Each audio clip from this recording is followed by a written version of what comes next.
ఓం నమో భగవతే వాసుదేవాయ.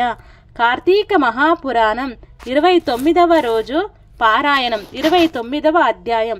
తరువాత అంబరీషుడు దుర్వాసునికి నమస్కరించి, మహాముని, నేను బహు పాపాత్ముడిని.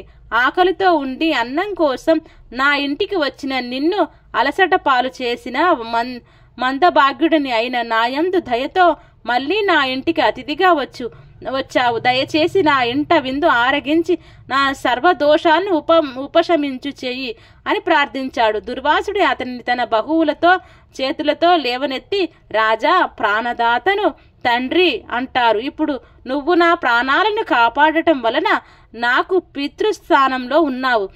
నిజానికి నేనే నీకు నమస్కరించాలి, కానీ బ్రాహ్మణుడిని తపస్తాపసిని నీకన్నా వయోవృద్ధుడిని అయిన కారణంగా నా నమస్కారం నీకు కీడు కలిగిస్తుందనే గాని మేలు చేయదు. అందుకని నీకు నమస్కరించడం లేదని ఏమీ అనుకోకు. నేను నిన్ను కష్టపెట్టాను, అయినా నువ్వు నాకు ప్రాణభిక్ష పెట్టావు.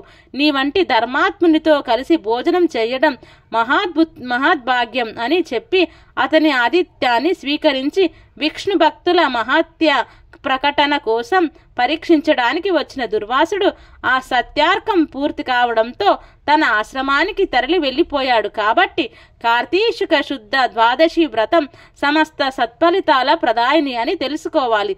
శుద్ధ ఏకాదశి నాడు ఉపవాసం జాగరణ చేసి ద్వాదశి నాడు దానాలు క్షీరాబ్ది ద్వాదశి వ్రతం నిర్వహించి బ్రాహ్మణ సమేతుడై ద్వాదశి గడియలు దాటకుండా పారాయణం చేయడం వల్ల అన్ని పాపాలు అంతరించిపోతాయి.